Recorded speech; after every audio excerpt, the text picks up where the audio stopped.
Olá, muito boa tarde. Doutora Filipe Almeida, cá estamos nós para mais um podcast do Além do Best, Laços que Curam. E vamos saber, portanto, como é que estes laços podem curar nesta época de Natal, que estamos em plena, penso que é já terça para quarta, portanto, celebramos o Natal. E perguntar-lhe que impacto pode ter o Natal a nível psicológico para os vários indivíduos. O Natal pode ser, portanto, uma época de celebração, de união, de alegria para uns e de alguma tristeza para outros.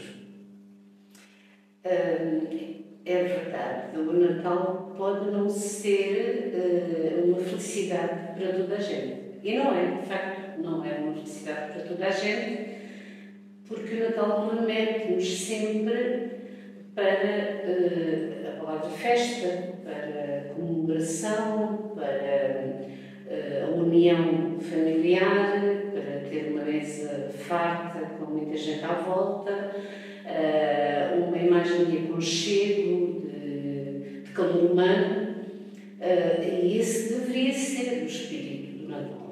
Deveria ser esse, mas de facto não é assim para todas as pessoas, por um número muito grande de razões, sejam elas pessoais, individuais, familiares, sociais, económicas. De facto, o Natal não é isto. E o Natal, que celebra, em termos religiosos, o nascimento de Jesus Cristo, embora saibamos que a data, os historiadores dizem que a data de nascimento de Cristo não corresponde com o 25 de dezembro, acontece é que o 25 de dezembro marca o solstício de inverno e já marcava antes do nascimento de Cristo. E já era comemorado em termos pagãos com rituais de homenagem a divindades que romanos adoravam. A religião aproveitou, de facto, esta data para marcar mais uma comemoração. Portanto, junta-se aqui o pagão e o religioso, e ao longo dos tempos, esta comemoração foi sendo uma comemoração ligada ao nascimento, porque a palavra Natal significa, de facto, nascimento. E aqui poderíamos falar do nascimento de Cristo, do nascimento de qualquer criança e também do nascimento de uma nova estação, porque estamos no solstício de inverno, estamos a entrar no inverno, mas já com o início do aumento dos dias solares. Portanto, também aqui o nascimento de uma nova, até em termos de natureza, de uma nova época em que o escuro vai desaparecendo pouco a pouco. Mas, de facto, este escuro não é o mesmo. Para uns é o mesmo escuro muito negro, para outros será um branco, e entre os dois haverá muitos tons de cinzento. Mas qual é que pode ser o impacto a nível da saúde mental do Natal para aqueles que de facto querem e gostam de celebrar, porque também têm motivos para isso, aqueles que de facto a quem o Natal traz a reunião da família, onde muitas vezes já existem cadeiras vazias e cadeiras que trazem sentimentos muito fortes, lembranças muito fortes. Como é que essas pessoas, que impacto pode ter esta quarta natalícia dessas pessoas? Pois, à mesa, às vezes já vão sobrando lugares, não é? Lugares que tinham sido ocupados por pessoas da família, e aqui a família também é outro conceito que poderemos falar, o que é a família, mas houve pessoas nos nossos natais que participaram e agora já não participam, porque entretanto faleceram, porque já não fazem parte da família, porque já cá não estão, e esses lugares vagos são mais lembrados nesta época de Natal. Portanto, é uma época que, ao mesmo tempo que traz esta esta alegria também traz, acentua ainda mais a tristeza dessas pessoas. Eu há pouco tempo ouvi uma entrevista de alguém a quem, pronto, um filho tinha partido de forma abrupta e precoce. E entretanto essa pessoa dizia: vou celebrar o Natal porque tenho mais família, porque existem crianças e existe uma família que ficou, mas estou desejoso de facto, chega o dia 1 de janeiro. Portanto, isto é com certeza um testemunho de quem sente e passa o Natal com um sofrimento maior.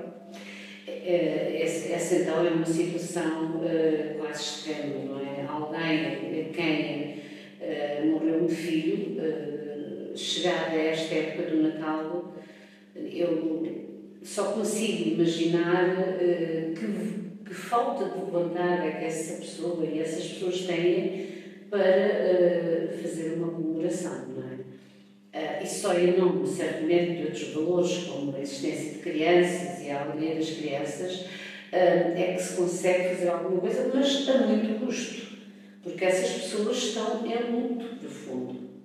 E a questão do luto, em época festiva, acentua-se mais. Especialmente no Natal. Quanto maior é a alegria de uns, mais se acentua a depressividade e a tristeza de outros. Doutora Filipa, nesta altura, ao seu consultório, aparecem pessoas que, de facto, enfim, me relatam aquele sofrimento que estão a passar pelo facto de estarem a chegar a esta época festiva? Sim, todos os anos.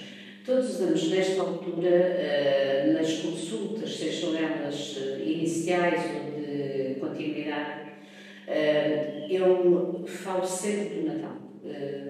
Mesmo quando as pessoas não trazem o tema, eu introduzo sempre o tema do Natal, porque cada pessoa tem uma história familiar, tem uma história de comemoração, tem uma história de reuniões familiares anteriores, tem uma história de sofrimento e, em alguns casos, esse Natal, o próximo, aquele que vai acontecer na próxima semana, vai ser um Natal supostamente melhor do que os anteriores para essas pessoas. Noutros casos, não. Noutros casos, as pessoas dizem que a mulher passar do dia 23 de dezembro para o dia 2 de janeiro. Ou seja, passar a dormir, se pudesse ser, não é? Passar a dormir sem conselhos da todos os momentos festivos desta época. Conselhos é que dá uma psicóloga clínica a estas pessoas? Como é que elas devem viver o Natal? A primeira coisa que eu digo às pessoas é que devem viver o Natal como se sentirem melhor ou como se sentirem menos mal. Embora saiba que isso não depende só daquela pessoa que está à minha frente, não é? Porque aquela pessoa tem uma família, tem outras pessoas, e algumas dizem-me: o que eu gostava era de ficar sozinha ou sozinho, de jantar como habitualmente, de me deitar, acordar no outro dia e já tinha passado o dia de Natal. Mas conselhos não? Portanto, o meu conselho é: se puder fazer isso, faça. Se o quer é estar sozinho ou sozinha, e se puder fazer, faça. Não se force a nada. Se, por razões familiares, se vir obrigado ou obrigada a participar, a estar num ambiente festivo, não é por isso que tem de estar feliz, não é por isso que tem de estar falsamente alegre ou de colocar um sorriso falso na cara.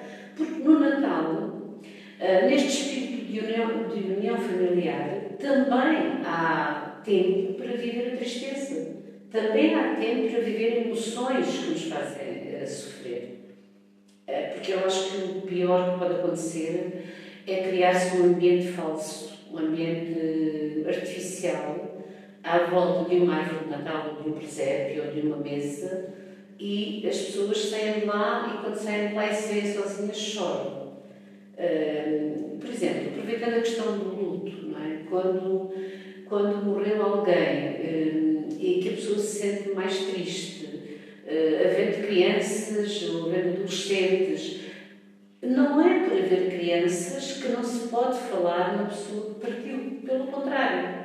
Mas é esse o momento para, enfim, dar asos à tristeza e também a esses sentimentos tão negativos? Ou é preferível que essa reunião, essa festa não aconteça?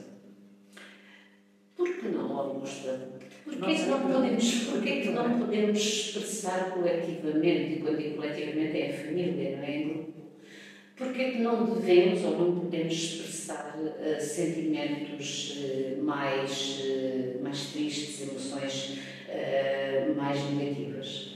Porque todos os sentimentos, todas as emoções são boas e temos a obrigação e o direito de vivê-las.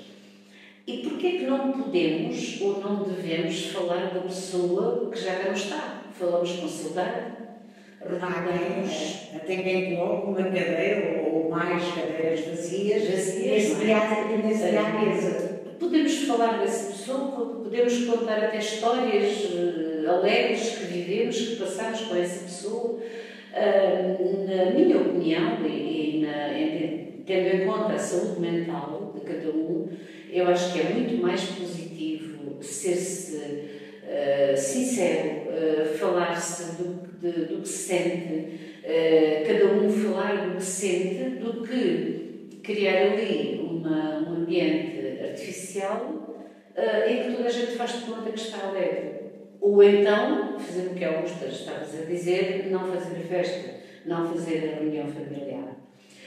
Estou-me a lembrar de situações em que houve mortes em agosto, em setembro, em outubro, mesmo em novembro, e em que as pessoas tentaram fazer tudo como se não houvesse fogo. Quase que numa homenagem a quem tinha perdido. Exatamente, quase como se não houvesse até comprendas compradas para essa pessoa. E isso é mais saudável do que ignorar ou tentar ignorar que a pessoa partiu. É muito mais saudável. Filipa, e porque falas em presentes, em prendas, pego aqui nesta deixa das prendas para falarmos um pouco relativamente a esta questão. As prendas, isto há um consumismo, é uma forma de as pessoas, no fim, se agraciarem, se mimarem umas às outras, e que impacto pode ter a nível da saúde mental, a nível psicológico, o facto de alguns não conseguirem acompanhar, e aqui refiro-me sempre a pais, nomeadamente, e avós, que percebem que não conseguem acompanhar este ritmo social de alguns, enfim, e estas assimetrias que há numa sociedade como a nossa, entre quem pode e quem compra presentes muito valiosos ou não, mas quem compra presentes e outros que de facto não os consigam comprar. O Natal acentua de facto as diferenças muito grandes nas possibilidades económicas das famílias, porque há crianças que têm um brinquedo barato ou 2 ou 3 brinquedos baratos, e há crianças que o mais barato que têm é um iPhone de última geração, não é? Portanto, há aqui diferenças muito grandes e as prendas, os presentes, deverão ser de acordo com as possibilidades da família, porque também muitas vezes assistimos a situações em que os pais se sacrificam em excesso, e quando eu digo em excesso é em termos de valores das prendas, para que o filho ou a filha não se sinta inferiorizado em relação a outras crianças. E então compram o que podem e compram o que não podem, endividam-se inclusivamente, e depois as repercussões e as consequências vão-se fazer sentir logo no mês de janeiro. As crianças também devem ser educadas desde pequenas a que não se pode ter tudo. Nós não podemos ter tudo o que queremos na vida. Não conseguimos ter tudo. E, portanto, temos que fazer opções. E dar aos filhos a possibilidade de escolher entre opções viáveis é correto. Dar não se pode dar em nome daquilo que eles pedem, é incorreto, porque lhes estamos a ensinar, podemos tudo no mundo. E eles depois vão chegar mais à frente e vão perceber que afinal isso não é verdade. Mas que entretanto não acontece esse tempo de terem, portanto, de conseguirem fazer essa análise. Muitas vezes as crianças encontram-se na escola, encontram-se no parque e, de facto, os pais e essa atitude que falou, muitas vezes é para os protegerem dessa assimetria, não é? Em termos dos presentes que recebem, porque uma criança com 7 ou 8 anos, muitas vezes, com certeza, não entenderá porque é que aquele teve um iPhone de última geração e eu tive que para ele é importante. As crianças não vão propriamente pelo valor da prenda, não é? Porque não têm também esse entendimento nem essa percepção e muitas vezes fica tão feliz uma criança que recebe um presente de um valor inferior, um valor baixo, do que quem recebe um presente referindo-nos de um iPhone. Sim, não, uma criança de 7 ou 8 anos não quer o presente pelo valor financeiro. Quer porque gosta, porque já viu, porque os amigos têm, porque é criança acima de tudo, mas os presentes deverão ter o valor de presentes. E também, muitas vezes, assistimos a um excesso tão grande de presentes que a criança acaba por não valorizar nenhum ou valorizar muito poucos, porque tem um monte de presentes ali à volta da árvore de Natal, abre-os todos a seguir uns aos outros e não consegue valorizar nenhum. Só mais tarde, só no dia seguinte é que começa a perceber o que é que gosta mais, o que é que gosta menos, e também não é necessário, esse excesso também não seria necessário. E hoje já há famílias que optam por outras formas de dar presentes. A história do amigo secreto, toda a gente recebe um presente, mas ninguém recebe mais do que um, não é? Juntam-se todos, organizam-se de forma, cada uma das pessoas que está... Sim, é variedíssimo das famílias, é feito em muitas famílias, porque isso permite que todas as pessoas recebam um presente e reduz os gastos sem viagem de consumismo. E, aliás, o consumismo é de facto um problema nesta altura, é um excesso desnecessário de tudo. Não é só de presentes, é de comida, é de bebida, é um excesso desnecessário. Às vezes até, em termos públicos, é um excesso de decoração, de iluminação, como se o mundo fosse um mar de rosas, como se não houvesse problemas nenhuns, como se quiséssemos, nesta fase do ano, esconder tudo aquilo como vivemos o resto do ano. Portanto, o segredo está no equilíbrio. Eu acho que sim, o segredo está no equilíbrio. Eu lembro-me da minha infância e Augusta, também tens da tua, certamente. E nós não tínhamos um monte de presentes, não é? Tínhamos um presente, tínhamos um sapatinho à chaminé, portanto não havia ainda a história do Pai Natal, era o menino Jesus que deixava dentro do sapatinho uns presentes possíveis, os presentes possíveis que nós só víamos no dia seguinte, no dia de Natal de manhã. E eu não digo isto com saudosismo e não digo que isto deverá continuar a ser assim, porque os tempos mudam e as famílias se têm mais possibilidades, ok, tudo bem, compra-se mais. Talvez tenha passado do 8 para o 80. Talvez tenha passado do 8 para o 80 em muitas famílias, inclusivamente com coisas que depois não têm utilidade. Oferecer coisas que não têm utilidade, seja para as crianças ou seja para os adultos, não é? Anda-se numa correria de compras até ao dia 24 à hora que as lojas fecham, para depois algumas das coisas ficam lá arrumadas e nem sequer são utilizadas.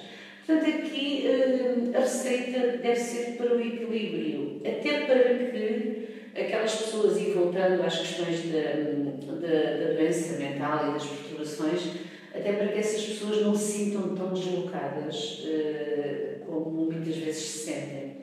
Sentem-se perdidas num mundo negro no meio dessa festa de luzes e de alegria dos outros todos.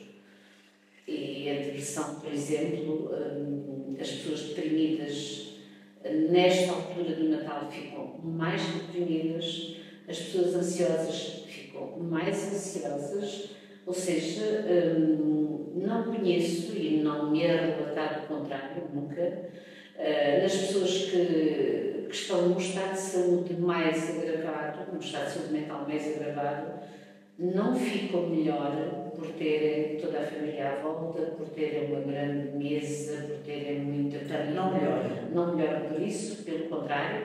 A depressividade aumenta e aumenta também, é uma época em que nós, técnicos de saúde mental, temos de estar muito atentos, porque surge muitas vezes, nesta fase do ano, a ideação suicida e os atos de automutilação. Porque o desespero é o que leva as pessoas a isso. Mas não é depressão, não é ansiedade, mas há pessoas que entram em desespero e, de uma certa forma, querem mostrar a sua infelicidade, o seu sofrimento, também fazendo com que os outros reparem nisso, não é? Porque é diferente alguém cortar-se, mutilar-se ou tentar matar-se num dia qualquer ou na noite de Natal, não é? É uma agressão também que se está a fazer aos outros todos que estão à volta. Mas é uma chamada de atenção muito forte perante um sofrimento incalculável e que acontece. Infelizmente. Para terminar, falamos ainda aqui um pouquinho da família. Portanto, fomos falando, penso que ao longo da nossa conversa, o impacto que tem, de facto, esta época festiva na família, que para umas será negativo e, como já percebemos, também muito positivo para outras. Sim, também muito positivo, porque muitas vezes permite o encontro com familiares que só se vê uma vez por ano. Às vezes isso acontece e é bom. Outras vezes isso acontece e dá grandes discussões familiares, mas também, se forem só discussões e se souberem lidar com isso, também não há mal nenhum. Embora eu acho que as famílias não precisam do Natal para se reunir, não precisam, pode-se reunir noutras alturas. Mas há sempre uma certa magia à volta desta época e da noite de Natal. A própria gastronomia está ligada muito ao Natal, dependendo da região para região. Tem no nosso Alentejo uma boa sopa de cação, uma boa cabidinha. Uma boa sopa de cação, um bom bacalhau, os doces. Temos aqui também uma dimensão psicológica, não é? Os doces acalmam-nos. Um bom doce faz parte de uma boa refeição. E o doce está ligado ao afeto, ao aconchego, à lareira, se for possível. No fundo, tudo isto é aconchegante. É o calor físico, o calor humano e também a satisfação pessoal que um doce nos provoca.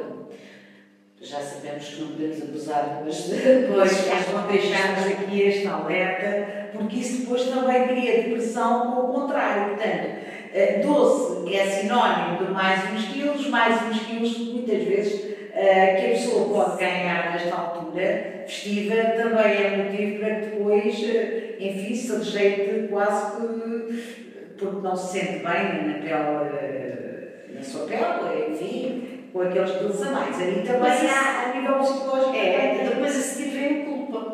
Primeiro vem a satisfação de comer em excesso, e isto daria outra maneira. Primeiro vem a satisfação de comer em excesso, só que essa satisfação é momentânea, é muito fugaz, dura muito pouco. E depois a consequência dura muito mais, que é a culpabilidade por ter Não é deixar da dieta, mas é por ter abusado tanto que vai ter que fazer uma dieta rigorosa em janeiro. Claro que isto não é verdade, não é? Depois ninguém faz dieta rigorosa nenhuma. Ou melhor, algumas pessoas poderão fazer, mas vem a contrapartida, que é uma contrapartida negativa e que faz sofrer, e que faz sofrer as pessoas. Filipa, foi muito agradável, como sempre, esta nossa conversa, para si que está lá em casa, que nos está a ver neste momento, o que é que nós podemos desejar? Um santo, santo e feliz Natal. Tenha atenção também tudo aquilo que, enfim, foi a opinião, chamemos-lhe assim, da psicóloga clínica Filipa Almeida, e percebemos no final da nossa conversa, de facto, a grande virtude de estar no equilíbrio, seja ele a que nível for. Um bom Natal para todos os nossos ouvintes e para quem vê este podcast, Laços Escuro.